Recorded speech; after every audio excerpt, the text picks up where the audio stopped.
Λέγεται. Καλημέρα, τι γίνεται? Ναι, σπίτι είμαι. Με περιμένω. Έγινε κάτι? Καλά, καλά. Ετοιμάζω καφέ.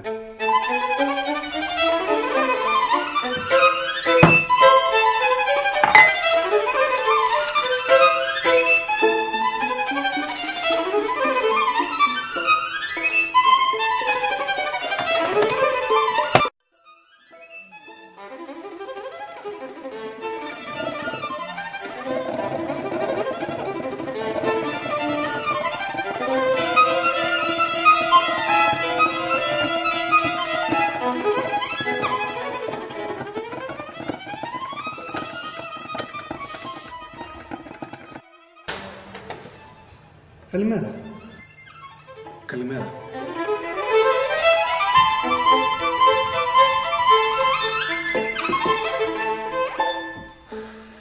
Τι έχω? Ταραγμένο με βλέπω. Ταραγμένος. Να πιω μια γουλιά καφέ και θα μου πω.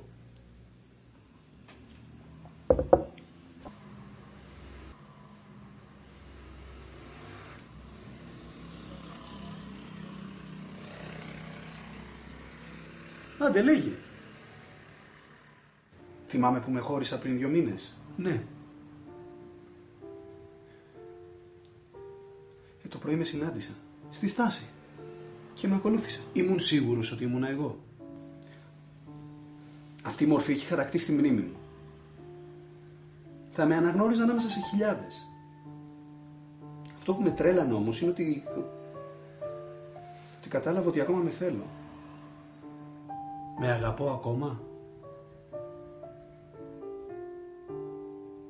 Με αγαπώ.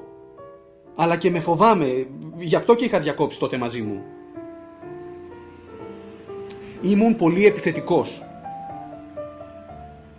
Υπήρχαν στιγμές που με αγαπούσα, με λάτρευα ή ήθελα να ζήσω όλη μου τη ζωή με μένα. Υπήρχαν όμως και στιγμές που η ζήλια μου ήταν τέτοια που φοβόμουν ότι θα μου κάνω κακό. Τα ξέρω όμως αυτά, τώρα τι κάνω? Νομίζω πως με είδα να μπαίνω μέσα στο σπίτι μου. Αν με ακολούθησα, πώς με αντιμετωπίζω? Αφού έχω ξεκαθαρίσει μέσα μου. Αν έρθω θα μου ανοίξω και θα μου εξηγήσω. Τρελάθηκα. Δεν υπάρχει άλλος τρόπος. Πρέπει να μου εξηγηθώ μια και καλή.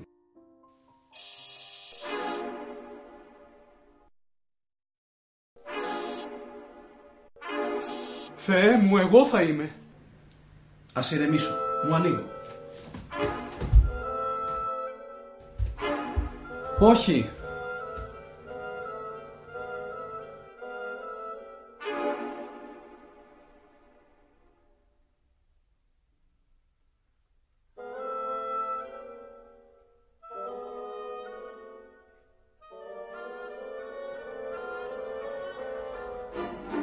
Καλημέρα. Εδώ είμαι. Εδώ. Εγώ πάω μέσα.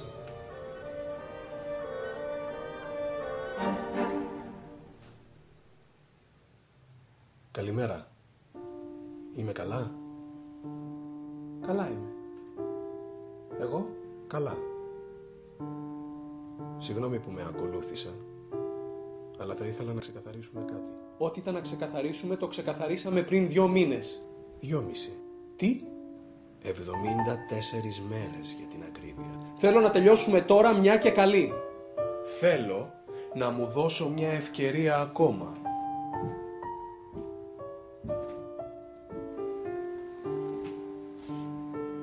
Με αγαπώ. Δεν το καταλαβαίνω. Είμαι τα πάντα για μένα. Θέλω να με χαϊδεύω, να με φιλώ και να μείνω πάντα μέσα μου. Είμαι τρελός. Ναι, τρελός για μένα. Φύγε. Είμαι όλος μου ο κόσμος. Με θέλω. Φύγε. Η τελευταία μου κουβέντα. Με αγαπώ. Αλλά και με πλήγωσα πολύ. Θα κάνουμε μια καινούργια αρχή. Ο καθένας για τον εαυτό μου. Με αγαπώ. Αλλά φύγε. Καλώς. Αφού δεν μπορώ να με έχω, τότε θα πρέπει να με σκοτώσω.